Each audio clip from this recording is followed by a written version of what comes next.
নমস্কার, কাকুলিদি বলছি। চলে এলাম আমার ইউনিক জিকে প্রশ্ন উত্তরের ডালি নিয়ে।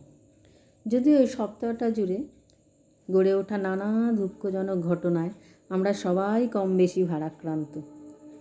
চারিদিকে যা চলছে, নানা রকম দুর্ঘটনা, কোথাও প্লেন ক্র্যাশ, রেল দুর্ঘটনা, সেতু ভেঙে পড়া, তারপরে পদপৃষ্ঠ হয়ে মারা যাওয়া, সব কিছু থেকে ভুলতে কী আর করা যাবে। তাই প্রশ্নগুলো দেওয়ার সাথে সাথে চলুন প্রকৃতির মাঝে কিছুটা সময় কাটিয়ে যাই। প্রশ্নগুলো করুন আর দেখতে থাকুন। আজকের প্রশ্ন প্রথমটা হলো সেই বিমান দুর্ঘটনা। বিমান দুর্ঘটনায় এর আগেও এক মুখ্যমন্ত্রী মারা যান, তার নাম কি? 2, কোন দেশ প্রথম মেয়েদের ভোট দিতে দেয়? 3, কোন সঙ্গীত শিল্পীর জন্মসূত্রের নাম হলো অনিমা দেবী? পরবর্তীকালে আমরা তাকে কী নামে চিনি? ঠিক আছে। 4 হলো পৈঠানি শাড়ি কোথাকার? 5, ইসরো মহাকাশযানের যে মহাকাশচারীদের পাঠানোর যে প্রকল্পটার নাম, সেটার নাম কি? 6, খেয়াল গানের আবিষ্কর্তা কে? 7, দক্ষিণ ভারতের হাইয়েস্ট পিক কি? 8, 1 মেগাবাইট ইজ ইকুয়াল টু কত কিলোবাইট? এবার গুগলি। রূপো দিনরাত খাটে কিন্তু তবু উন্নতি করতে পারে না।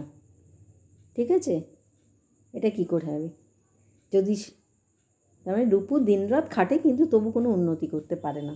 আর 10 নম্বর হলো 168 সাহায্যে যে কোনো দিন বোঝাবেন কিভাবে?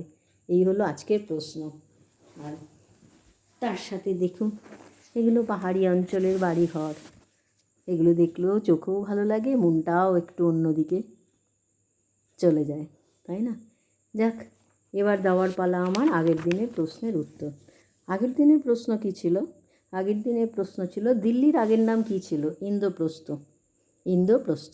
2 হলো সবুজ গোলাপ কোথায় পাওয়া যায়? চীন। 3, ভারতের প্রথম কার আধার কার্ড করা হয়? রঞ্জনা সোনোয়াল। এটা পাইন পাইন গাছ দেখতে পাচ্ছেন আপনি। এটা বলেছি। ভারতের সবচেয়ে ওল্ডেস্ট ল্যাঙ্গুয়েজ হলো তামিল। এটিএমের ডেবিট কার্ডের পেছনে যে CVV থাকে সেটা হলো কার্ড ভেরিফিকেশন ভ্যালু। ইউটিউবের সদর দপ্তর California. The future of India কার লেখা? বিমল জানান। ও একটা বাদ গেছে, মরীচিকা কী কারণে উৎপত্তি হয়? আভ্যন্তরীণ পূর্ণ প্রতিফলন। এবার পাহাড় থেকে নেমে এসে মালদার আম বাগানের দিকে ঢুকছি। এগুলো মালদার আম বাগান। আর গুগলি দুটো ছিল হলো একটি মাত্র অক্ষর যোগ করে একজনকে কিভাবে 12 জন করবেন? যোগ করে ডজন। 10 নম্বর হলো 3 অক্ষরের একটি দেশ পেট কাটলে খেতে লাগে বেশ। ভারত। ভাত খাবেন। এটা একটা রাজ্য যদি হয় সেক্ষেত্রে আসাম। শাঁ কাটলে ভেতরটা কাটলে ম। ভারত হতলে র কাটলে ত ভাত। আর আসাম রাজ্য যদি হয় সেক্ষেত্রে আম। ঠিক আছে, এই ছিল আগের দিনের উত্তর।